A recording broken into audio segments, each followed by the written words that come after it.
4 ದಶಕದವರೆಗೆ ರಾಜ್ಯದ ಜನರ ನಾಡಿ ಮಿಡಿತ ಅರಿತಿರುವ ಸಿದ್ದರಾಮಯ್ಯನವರು ತಳಮಟ್ಟದಿಂದ ಬಂದು ಸಿಎಂ ಆಗಿದ್ದಾರೆ. ಅಹಿಂದ ವರ್ಗದ ಪರವಾಗಿ ಹೋರಾಟ ಮಾಡಿರುವ ಅವರು ಮಾಸ್ ಲೀಡರ್ ಆಗಿದ್ದಾರೆ. ಸಿಎಂ ಬದಲಾವಣೆ ಕುರಿತು ಚರ್ಚೆ ನಡೆದಿದೆ. ಗ್ಯಾರಂಟಿ ಮೂಲಕ ಹಾಗೂ ಸಿಎಂ ಡಿಸಿಎಂ ಜೋಡಿಯಾಗಿ ಸೇರಿ 336 ಸೀಟು ತಂದಿದ್ದಾರೆ. ಸಿದ್ದರಾಮಯ್ಯನವರು ಕನಸಿನ ಕೂಸು ರಾಜ್ಯದಲ್ಲಿ ಜಾತಿ ಗಣತಿ ಮಾಡಿಸಬೇಕು ಎಂಬುದು ಅವರ ಕನಸು. ಜಾತಿ ಗಣತಿ ವರದಿ ಸಲ್ಲಿಕೆಯಾಗಿದ್ದು ಅದು ಅನುಷ್ಠಾನವಾಗಬೇಕಾಗುತ್ತದೆ. ಜಾತಿ ಗಣತಿ ಯಶಸ್ವಿಯಾಗಿ ಅನುಷ್ಠಾನವಾಗಬೇಕಾದರೆ ಸಿದ್ದರಾಮಯ್ಯನವರು ಸಿಎಂ ಆಗಿ ಮುಂದುವರಿಯಲು ಅವಕಾಶ ಕೊಡಬೇಕು ಎಂದು ವರಿಷ್ಠರಿಗೆ ವಿನಂತಿಸಿದರು. ಇದೇ ಸಂದರ್ಭದಲ್ಲಿ ಮಾತನಾಡುತ್ತಾ ಕಾಂಗ್ರೆಸ್ ಪಕ್ಷದ ರಾಜ್ಯಗಳಲ್ಲಿ ಸಿದ್ದರಾಮಯ್ಯನವರನ್ನು ಹೊರತುಪಡಿಸಿದರೆ ಎಲ್ಲಿಯೂ ಹಿಂದುಳಿದ ವರ್ಗದವರು ಇಲ್ಲ. ಸಿದ್ದರಾಮಯ್ಯನವರನ್ನು ಸಿಎಂ ಸ್ಥಾನದಿಂದ ತೆಗೆದರೆ ಅದು ಕಾಂಗ್ರೆಸ್ ಪಕ್ಷದ ಸಿದ್ಧಾಂತವನ್ನು ವಿರೋಧಿಸಿದಂತಾಗುತ್ತದೆ.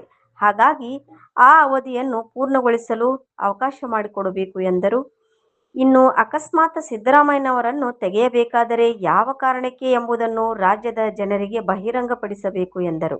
ಅಕಸ್ಮಾತ್ ಬದಲಾವಣೆಯಾದರೆ ಅಹಿಂದ ವರ್ಗಕ್ಕೆ ನಷ್ಟವಾಗಲಿದೆ. ಒಡೆದು ಹೋಗಿದ್ದ ಸಣ್ಣ ಸಣ್ಣ ಸಮಾಜಗಳು ಅಹಿಂದ ವರ್ಗವನ್ನು ಒಂದುಗೂಡಿಸಿದವರು ಅವರು ಎಂದು ಇದೇ ಸಂದರ್ಭದಲ್ಲಿ ಹೇಳಿದರು. ಮಾಧ್ಯಮಗೋಷ್ಠಿಯಲ್ಲಿ ರಜಾಕ್ ಸಾಬ್ ಕಾಕಂಡ್ಕಿ, ಬೀರಪ್ಪ ಜುಮ್ನಾಳ್, ಫಯಾಜ್ ಕಲಾತ್ಗಿ, ಸಂಜು ಕಂಬಾಗಿ, ಮಲ್ಲು ಬಿದ್ರಿ, ಮೋಹನ್ ದಳ್ವಾಯಿ ಉಪಸ್ಥಿತರಿದ್ದರು. ಸೋಮನಾಥ್ ಕಳ್ಳಿಮನಿ, ಅಹಿಂದ ಮುಖಂಡರು. ಇವತ್ತೇನು ನಿನ್ನೆಯಿಂದ ಕರ್ನಾಟಕ ರಾಜ್ಯದಲ್ಲಿ ಮುಖ್ಯಮಂತ್ರಿಗಳ ಬದಲಾವಣೆಯ ಸುದ್ದಿಯನ್ನು ಹರಿದಾಡ್ತಾ ಇದೆ. ಅದಕ್ಕೆ ಸಂಬಂಧಪಟ್ಟಂತೆ ವಿಜಯಪುರ ಜಿಲ್ಲಾ ಅಹಿಂದ ಘಟಕದಿಂದ ನಾವು ನಮ್ಮ ಅಭಿಪ್ರಾಯಗಳನ್ನು ವ್ಯಕ್ತಪಡಿಸಲಿಕ್ಕೆ ಇಚ್ಛೆ ಪಡ್ತೇವೆ. ಇವತ್ತು ಸಮಾಜವಾದದ ಗರಡಿಯಲ್ಲಿ ಬೆಳೆದಂಥ ಸಿದ್ದರಾಮಯ್ಯನವರು ರೈತ ಕುಟುಂಬದಿಂದ, ಅತ್ಯಂತ ಬಡ ಕುಟುಂಬದಿಂದ ಬಂದು 4 ದಶಕಗಳವರೆಗೆ ಕರ್ನಾಟಕದ ಜನರ ನಾಡಿ ಮಿಡಿತವನ್ನು ಅರಿತುಕೊಂಡು ಈ ನಾಡಿನ ಶೋಷಿತ ವರ್ಗಗಳ ಪರವಾಗಿ, ಧ್ವನಿ ಇಲ್ಲದ ಜನರ ಪರವಾಗಿ, ನಮ್ಮೆಲ್ಲರ ಸ್ವಾಭಿಮಾನದ ಸಂಕೇತವಾಗಿ ಅವರು ರಾಜಕಾರಣವನ್ನು ಮಾಡಿ ಇವತ್ತು ಮುಖ್ಯಮಂತ್ರಿಯಾಗಿ ಅತ್ಯಂತ ಯಶಸ್ವಿಯಾಗಿ ಕಾರ್ಯನಿರ್ವಹಿಸ್ತಾ ಇದ್ದಾರೆ. ಇವತ್ತು ಸಿದ್ದರಾಮಯ್ಯನವರು ಕೇವಲ ಮುಖ್ಯಮಂತ್ರಿ ಅಂತ ಅವ್ರನ್ನ ಪರಿಗಣಿಸೋ ಬದಲಾಗಿ ಅವರೊಬ್ಬರು ಮಾಸ್ ಲೀಡರ್, ಕರ್ನಾಟಕ ರಾಜಕಾರಣದಲ್ಲಿ ಕಂಡಂಥ ಒಂದು ಪ್ರಭಾವಿ ರಾಜಕಾರಣಿ. ಈಗೇನು ಮುಖ್ಯಮಂತ್ರಿಗಳ ಬದಲಾವಣೆ ಆಗಬೇಕು ಅಥವಾ ಚರ್ಚೆ ನಡೀತಾ ಇದೆ, ಸುದ್ದಿ ಯಾವುದೂ ಖಚಿತ ಯಾರಿಗೂ ಗೊತ್ತಿಲ್ಲ. ಆ ಸುದ್ದಿಯ ಆಧಾರದ ಮೇಲೆ ಮಾತಾಡೋದಾದರೆ ಸಿದ್ದರಾಮಯ್ಯನವರು ತಮ್ಮ ವರ್ಚಸ್ವಿ ಪ್ರಭಾವದಿಂದ ಡಿ ಕೆ ಶಿವಕುಮಾರ್ ಅವರು ಮತ್ತು ಅವರು ಸೇರಿ ಬಂಪರ್ ಮೆಜಾರಿಟಿ 136 ಸೀಟಿಗೆ ತೊಗೊಂಡು ಮುಖ್ಯಮಂತ್ರಿಯಾಗಿ, ಆಮೇಲೆ ಚುನಾವಣಾ ಸಂದರ್ಭದಲ್ಲಿ ಕೊಟ್ಟಂಥ ಎಲ್ಲ ಗ್ಯಾರಂಟಿಗಳನ್ನು ಅತ್ಯಂತ ಯಶಸ್ವಿಯಾಗಿ ಇವತ್ತು 3 ವರ್ಷಗಳು ಆಯಿತು. ಎಲ್ಲೂ ಅದಕ್ಕೆ ಚ್ಯುತಿ ಬರೆದ ಹಾಗೆ ನುಡಿದಂತೆ ನಡೆದಂಥ ಸರ್ಕಾರ ಅಥವಾ ನುಡಿದಂತೆ ನಡೆದಂಥ ಯಾರಾದರೂ ನಾಯಕರಿದ್ದರು ಸಿದ್ದರಾಮಯ್ಯನವರು. ಎಷ್ಟೇ ಆರ್ಥಿಕ ಒತ್ತಡಗಳು ಇದ್ದರೂ ಕೂಡ ಬಡವರಿಗಾಗಿ, ರಾಜ್ಯದ ಜನರಿಗಾಗಿ ನಾವು ಒಂದು ಭರವಸೆಗಳನ್ನು ಕೊಟ್ಟಿದ್ದೇವೆ, ಅದಕ್ಕೆ ತೊಂದರೆ ಆಗಬಾರ್ದು, ನಿಲ್ಲಬಾರ್ದು ಅನ್ನೋಂಥ ಒಂದು ವಿಚಾರದಿಂದ ಅತ್ಯಂತ ಯಶಸ್ವಿಯಾಗಿ ಎಲ್ಲ ಗ್ಯಾರಂಟಿಗಳನ್ನು, ಭಾಗ್ಯಗಳನ್ನು ಮುಂದುವರಿಸ್ಕೊಂಡು ಹೋಗ್ತಾ ಇರೋದು ನಮಗೆಲ್ಲರಿಗೂ ಒಂದು ಹೆಮ್ಮೆಯ ವಿಚಾರ, ಒಂದು ಸಂತೋಷದ ವಿಚಾರ. ಅದರ ಜೊತೆಗೆ ಸಿದ್ದರಾಮಯ್ಯನವರು ಅವರ ಕನಸಿನ ಕೂಸು ಈ ಒಟ್ಟಾರೆ ನಮ್ಮ ಪತ್ರಿಕಾಗೋಷ್ಠಿಯ ನಮ್ಮ ಅಭಿಪ್ರಾಯ ವ್ಯಕ್ತಪಡಿಸುವಲ್ಲಿ ಅತ್ಯಂತ ನಾವು ಹೆಚ್ಚು ಒತ್ತು ಕೊಟ್ಟು ಹೇಳುವಂಥ ವಿಷಯ ಏನಪ್ಪ ಅಂತಂದರೆ, ಅವರು ಕರ್ನಾಟಕ ರಾಜ್ಯದಲ್ಲಿ ಜಾತಿ ಗಣತಿಯನ್ನು ಮಾಡಿಸಬೇಕು ಅಂಥೇಳಿ ಅವರ ಕನಸಿನ ಕೂಸಾಗಿತ್ತು. ಅವರು ಮೊದಲು ಉಪಮುಖ್ಯಮಂತ್ರಿ ಆಗಿದ್ದಾಗೂ ಕೂಡ ಈ ಜಾತಿ ಗಣತಿನ ವರದಿಗಾಗಿ ಅಂದಿನ ಸಂದರ್ಭದಲ್ಲಿ ಅವರು 3 ಕೋಟಿ ರೂಪಾಯಿಗಳನ್ನ ತೆಗೆದಿಟ್ಟು ಜಾತಿ ಗಣತಿಗೆ ಚಾಲನೆ ಕೊಟ್ಟಿದ್ದರು. ಅದರ ನಂತರ 2013-18ರಲ್ಲಿ ಅವರು ಮುಖ್ಯಮಂತ್ರಿಗಳು ಇರುವಾಗ ವರದಿ ತಯಾರಾಗಲಿಲ್ಲ. ಮುಂದೆ ಅಭಿಪ್ರಾಯ ಇಡೀ ರಾಜ್ಯದ ಎಲ್ಲೆಡೆ ಇದೆ. ಅದಕ್ಕಾಗಿ ಜಾತಿ ಗಣತಿ ಇದು ಅನುಷ್ಠಾನ ಯಶಸ್ವಿಯಾಗಿ ಆಗೋ ಸಲುವಾಗಿ ಕಾಂಗ್ರೆಸ್ ಪಕ್ಷದ ವರಿಷ್ಠರಲ್ಲಿ ನಾವು ವಿಜಯಪುರ ಜಿಲ್ಲಾ ಅಹಿಂದ ಘಟಕದಿಂದ ಅತ್ಯಂತ ವಿನಯಪೂರ್ವಕವಾಗಿ ಒಂದು ವಿನಂತಿಯನ್ನು ಮಾಡ್ಕೊಳ್ತೇವೆ. ಕರ್ನಾಟಕದಲ್ಲಿ ಜಾತಿ ಗಣತಿ ಅನುಷ್ಠಾನ ಆಗೋ ಸಲುವಾಗಿ ಸಿದ್ದರಾಮಯ್ಯರು ಇನ್ನೂ ಮುಂದುವರಿಲಿಕ್ಕೆ ತಾವು ಅವಕಾಶ ಕೊಡಬೇಕು ಅನ್ನೋಂಥ ಮಾತನ್ನು ಈ ಸಂದರ್ಭದಲ್ಲಿ ನಾವು ಹೈಕಮಾಂಡ್ಗೆ ವರಿಷ್ಠರಿಗೆ ಅತ್ಯಂತ ವಿನಯಪೂರ್ವಕವಾಗಿ ಕೇಳಲಿಕ್ಕೆ ಇಚ್ಛೆಪಡ್ತೇವೆ. ಯಾಕಂದರೆ ಪ್ರಜಾಪ್ರಭುತ್ವದಲ್ಲಿ ಎಲ್ಲೂ ಕೂಡ ಜನಸಂಖ್ಯೆ ಆಧಾರಿತವಾಗಿ ಬಹುಮತದ ಆಧಾರದ ಮೇಲೆ ಎಲ್ಲ ನಿರ್ಣಯ ಆಗೋದು. ಇಲ್ಲಿವರೆಗೆ ಹೆಚ್ಚಿನ ಬಹುಸಂಖ್ಯಾತರಿದ್ದರೂ ಕೂಡ ಯಾವ ಜನಾಂಗ ಎಷ್ಟಿದೆ, ಅವ್ರ ಶೈಕ್ಷಣಿಕ ಮಟ್ಟ ಏನು, ಅವರ ಆರ್ಥಿಕ ಪರಿಸ್ಥಿತಿ ಅನ್ನೋದು ಗೊತ್ತಾಗಿಲ್ಲ. ಆ ಒಂದು ನಿಖರವಾದಂಥ ವರದಿ ಕೈ ಸೇರಿದರೆ ಮುಂದಿನ ಪೀಳಿಗೆಗೆ ಅವರ ಭವಿಷ್ಯತ್ತಕ್ಕೆ ಮತ್ತು ಸರ್ಕಾರದ ಯೋಜನೆಗಳಿಗೆ ಯಾವ ಸೆಕ್ಟರ್ಗೆ ನಾವು ಹೆಚ್ಚು ಹಣ ತೆಗೆದಿಡಬೇಕು ಅನ್ನೋದ್ರ ಬಗ್ಗೆ ಒಂದು ನಿಖರವಾದ ಒಂದು ಅಂಕಿಅಂಶಗಳ ಮೂಲಕ ಮುಂದಿನ ಯಶಸ್ವಿ ಹಾದಿಯನ್ನು ಸಾಗ್ಬೋದು. ಅದಕ್ಕಾಗಿ ಇವತ್ತೇನು ಜಾತಿ ಗಣತಿ ವರದಿ ಸಲ್ಲಿಕೆ ಆಗಿದೆ ಅದು ಅನುಷ್ಠಾನಗೊಳ್ಳಲಿಕ್ಕೆ ಸಿದ್ದರಾಮಯ್ಯವರಿಗೆ ಹೆಚ್ಚಿನ ಒಂದು ಅವಕಾಶಗಳನ್ನು ಕೊಡಬೇಕು ಅಂಥೇಳಿ ಮತ್ತೊಮ್ಮೆ ವಿನಂತಿಯನ್ನು ಈ ಸಂದರ್ಭದಲ್ಲಿ ಮಾಡ್ತಾ, ಮತ್ತು ಈಗ ನಾವು ಸಿದ್ದರಾಮಯ್ಯರ ಪದ ಇದ್ದೀವಿ ಅಂಥೇಳಿದ್ದು ನೀನು ನಮ್ಮದು ಹೇಳಿಕೆ ಯಾವುದೇ ಕಾಂಗ್ರೆಸ್ ಪಕ್ಷದ ವಿರೋಧನೂ ಅಲ್ಲ, DK ಶಿವಕುಮಾರ್ ಅವರ ವಿರೋಧನೂ ಅಲ್ಲ, ಮತ್ತಾರು ವಿರೋಧನೂ ಅಲ್ಲ. ಇದು ಕೇವಲ ಜಾತಿ ಗಣತಿ, ಇದು ಈ ರಾಜ್ಯದ ಬಹುಸಂಖ್ಯಾತ ಜನರ ಒಂದು ಆಸೆ. ಬಹಳಷ್ಟು ವರ್ಷಗಳಿಂದ ನಾವು ಆಸೆಗಳಿಂದ ನೋಡ್ತಾ ಇದ್ದೀವಿ ಇದು ವರದಿ ಅನುಷ್ಠಾನಕ್ಕೆ ಬರಬೇಕು ಅಂತೇಳಿ. ಅದಕ್ಕೆ ಯಾವ ರೀತಿ ದೇವರಾಜ್ ಅರಸರ ಸಂದರ್ಭದಲ್ಲಿ LG ಹಾವನೂರವರು ಕೊಟ್ಟಂಥ ವರದಿಯನ್ನೇ ಅನುಷ್ಠಾನ ಮಾಡಿದ್ದ ಪರಿಣಾಮವಾಗಿ ಇವತ್ತು ಕರ್ನಾಟಕ ರಾಜ್ಯ ಇಡೀ ದೇಶದಲ್ಲಿ ಇಷ್ಟೊಂದು ಅತ್ಯಂತ ಶಿಕ್ಷಣದಲ್ಲಿ ಅಥವಾ ಆರ್ಥಿಕ ರಂಗದಲ್ಲಿ ತಕ್ಕ ಮಟ್ಟಿಗೆ ನಾವು ಮುಂದುವರೆದಿದ್ದೇವೆ.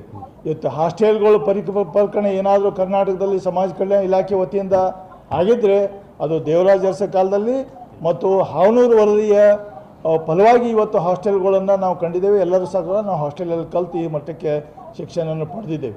ಅದಕ್ಕಾಗಿ ಮತ್ತು ಸಮಾಜ ಕಲ್ಯಾಣ ಇಲಾಖೆ ಅನ್ನೋದು ಸೃಷ್ಟಿಯಾಗಿದ್ದೇ ದೇವರಾಜ್ ಅರಸ ಕಾಲದಲ್ಲಿ. ಅದರ ಕನಸಿನ ಕೂಸೆ LG ಹಾವನೂರವರು.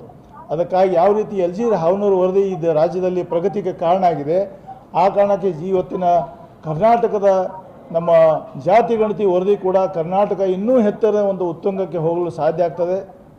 ದಯವಿಟ್ಟು ಅದು ಇಂಪ್ಲಿಮೆಂಟ್ ಮಾಡಲಿಕ್ಕೆ ಅವಕಾಶ ಕೊಡಬೇಕು ಅನ್ನೋಂಥ ಮಾತನ್ನು ಮತ್ತೊಮ್ಮೆ ಈ ವೇದಿಕೆ ಮೂಲಕ ತಮ್ಮ ಮೂಲಕ ನಾವು ಹೈಕಮಾಂಡ್ಗೆ ಒಂದು ವಿನಂತಿಯನ್ನು ಮಾಡಲಿಕ್ಕೆ ಇಚ್ಛೆ ಪಡ್ತೇವೆ. ಮತ್ತು ಇದರ ಜೊತೆಗೆ ಈಗ ಕಾಂಗ್ರೆಸ್ ಪಕ್ಷದಿಂದ ಎಲ್ಲೆಲ್ಲಿ ಮುಖ್ಯಮಂತ್ರಿಗಳು ಇದ್ದಾರೆ ಅಲ್ಲಿ ಸಿದ್ದರಾಮಯ್ಯರನ್ನ ಹೊರತುಪಡಿಸಿ ಹಿಂದುಳಿದ ವರ್ಗಕ್ಕೆ ಸೇರಿದವರು ಯಾರಿಲ್ಲ. ಇವತ್ತು ತೆಲಂಗಾಣ ಆಗಿರ್ಬೋದು, ಕೇರಳ ಆಗಿರ್ಬೋದು ಮತ್ತು ಬೇರೆ ಕಡೆ ಆಗಿರ್ಬೋದು. ಮತ್ತು ಕಾಂಗ್ರೆಸ್ ಪಕ್ಷದ ಸಿದ್ಧಾಂತನೂ ಕೂಡ ಹಿಂದುಳಿದ ವರ್ಗ, ದಲಿತರು, ಅಲ್ಪಸಂಖ್ಯಾತರ ಪರವಾಗಿ ಯಾವಾಗಲೂ ಇವರ ಸಮರ್ಥನೆ ಆಗಲಿ ಅಥವಾ ಈ ವರ್ಗಗಳನ್ನು ಮೇಲೆತ್ತುವಾಗಲಿ ಯಾವಾಗಲೂ ಈ ವರ್ಗದ ಪರವಾಗಿದ್ದಂಥ ಪಕ್ಷದ ಸಿದ್ಧಾಂತ. ಅದಕ್ಕೆ ಆ ಒಂದು ಸಮಬಾಳು ಸಮಪಾಲು ಸಿದ್ಧಾಂತ ಈ ಕಾಂಗ್ರೆಸ್ ಪಕ್ಷದಲ್ಲಿ ಇದೆ ಅನ್ನೋ ಕಾರಣಕ್ಕಾಗಿಯೇ ಇವತ್ತು ಅಹಿಂದ ವರ್ಗ ಇಷ್ಟೊಂದು ದೊಡ್ಡ ಮಟ್ಟದಲ್ಲಿ ಕಾಂಗ್ರೆಸ್ ಪಕ್ಷದ ಸದಾ ಬೆನ್ನೆಲುಬಾಗಿ ನಿಂತಿದ್ದು ನಮಗೆಲ್ಲರಿಗೂ ಗೊತ್ತಿರೋಂಥ ವಿಚಾರ. ಅದಕ್ಕಾಗಿ ಸಿದ್ದರಾಮಯ್ಯರು ಕೂಡ ಹಿಂದುಳಿದ ವರ್ಗದಿಂದ ಬಂದಂಥವರು. ಅದಕ್ಕೆ ಸಿದ್ದರಾಮಯ್ಯರನ್ನ ಈ ಸಂದರ್ಭದಲ್ಲಿ ತಾವೇನಾದರೂ ಅಲ್ಲಿಂದ ತೆಗೆದರೆ ಅದು ಕಾಂಗ್ರೆಸ್ ಪಕ್ಷದ ಸಿದ್ಧಾಂತಕ್ಕೆ ವ್ಯತಿರಿಕ್ತ ಆಗ್ತದೆ ಅನ್ನೋಂಥ ಅಭಿಪ್ರಾಯ ನಮ್ಮದು. ಅದಕ್ಕಾಗಿ ಮತ್ತು ಸಿದ್ದರಾಮಯ್ಯವರು ಕೂಡ ತಮ್ಮ ಸುದೀರ್ಘ ರಾಜಕಾರಣದಲ್ಲಿ ಅತ್ಯಂತ ಪ್ರಾಮಾಣಿಕವಾಗಿ ಹೇಳಬೇಕಾದಂಥ ವಿಚಾರಗಳನ್ನು ಯಾವುದೇ ಒಂದು ಭಯ ಇಲ್ಲದೇ ನಿರ್ಭಯವಾಗಿ ನಿರ್ಭೀಡೆಯಿಂದ ಗಟ್ಟಿತನದಿಂದ ಒಂದು ತಾವು ನಂಬಿದಂಥ ಸಿದ್ಧಾಂತವನ್ನು ಪ್ರತಿಪಾದನೆ ಬಂದಂಥ ನಾಯಕರವರು. ಅದಕ್ಕೆ ಆ ನಾಯಕರಿಗೆ ಅವಧಿ ಪೂರ್ಣ ಮಾಡುವ ಅವಕಾಶ ಕೊಡಬೇಕು ಅನ್ನೋಂಥ ಮಾತನ್ನು ಮತ್ತೊಮ್ಮೆ ತಮ್ಮ ಮೂಲಕ ಹೇಳಿಕೆ ಇಚ್ಛೆ ಪಡ್ತೇನೆ.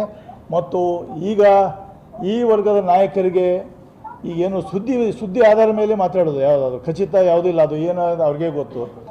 ಒಂದೊಮ್ಮೆ ಇವರನ್ನು ಈ ಸಂದರ್ಭದಲ್ಲಿ ನಮಗೆ ಯಾಕೂ ರೀಸನ್ನೂ ಗೊತ್ತಿಲ್ಲ.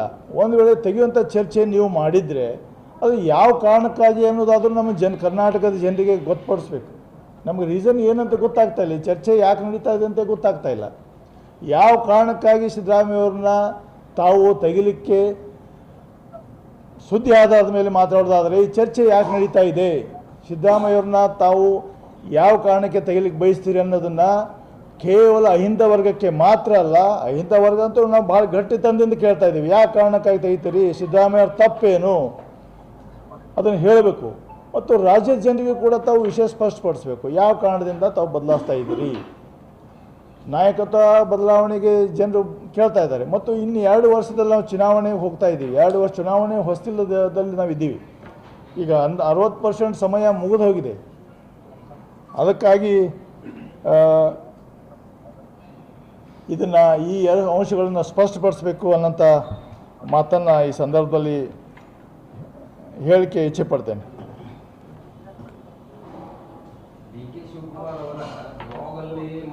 ಆಗ್ತದೆ ಯಾಕಂದರೆ ಅಹಿಂದ ವರ್ಗಗಳನ್ನು ಈ ವಿಚಾರಧಾರೆಯನ್ನು ಎಲ್ಲ ಛಿದ್ರವಾಗಿ ಹೋದಂಥ ಎಲ್ಲ ಸಣ್ಣ ಪುಟ್ಟ ಸಮಾಜಗಳನ್ನು ಈ ರಾಜ್ಯದಲ್ಲಿ ಒಂದುಗೂಡಿಸಿದಂಥವ್ರು, ಒಗ್ಗೂಡಿಸಿದಂಥವ್ರು, ಅವರಿಗೆ ಒಂದು ಧೈರ್ಯ ತುಂಬಿದಂಥವ್ರು ಸಿದ್ದರಾಮಯ್ಯನವರು. ಅದು ರಾಜಕೀಯ ಅವಕಾಶಕ್ಕೂ ಕೂಡ ಕಾರಣ ಆಯಿತು. ಮತ್ತು ಸಾಕಷ್ಟು ಜನರನ್ನ ಆ ಕೆಳವರ್ಗದಿಂದ ಬಂದಂಥ ಜನರನ್ನ ಹುಡುಕಿ ತಮಗೆ ಎಷ್ಟು ಸಾಧ್ಯ ಆದ ಮಟ್ಟಿಗೆ ಅವಕಾಶವನ್ನು ಕಲ್ಪಿಸಿಕೊಟ್ಟಿದ್ದಾರೆ. ಅಹಿಂದ ವರ್ಗ ಬೇಜಾರಾಗ್ತದೆ ಅನ್ನೋಂಥದ್ದು ಇದು ಖಂಡಿತ ಸತ್ಯ. ಇದು ಅದರಲ್ಲೇನು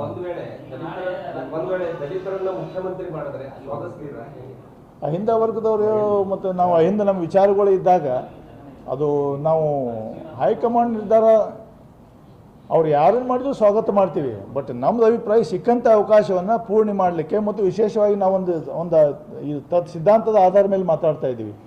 ಏನು ರಾಹುಲ್ ಗಾಂಧಿಯವರು ಕೂಡ ಇಡೀ ದೇಶದಲ್ಲಿ ಹೋದಾಗೆಲ್ಲ ಕೂಡ ಜಾತಿ ಗಣತಿ ಪರವಾಗಿ ಮಾತಾಡ್ತಾ ಇದ್ದೀರಿ. ಇಲ್ಲಿ ಕೂಡ ಅನುಷ್ಠಾನ ಆಗಲಿಕ್ಕೆ ಒಂದು ಅವಕಾಶ ಸಿಕ್ಕಿದೆ.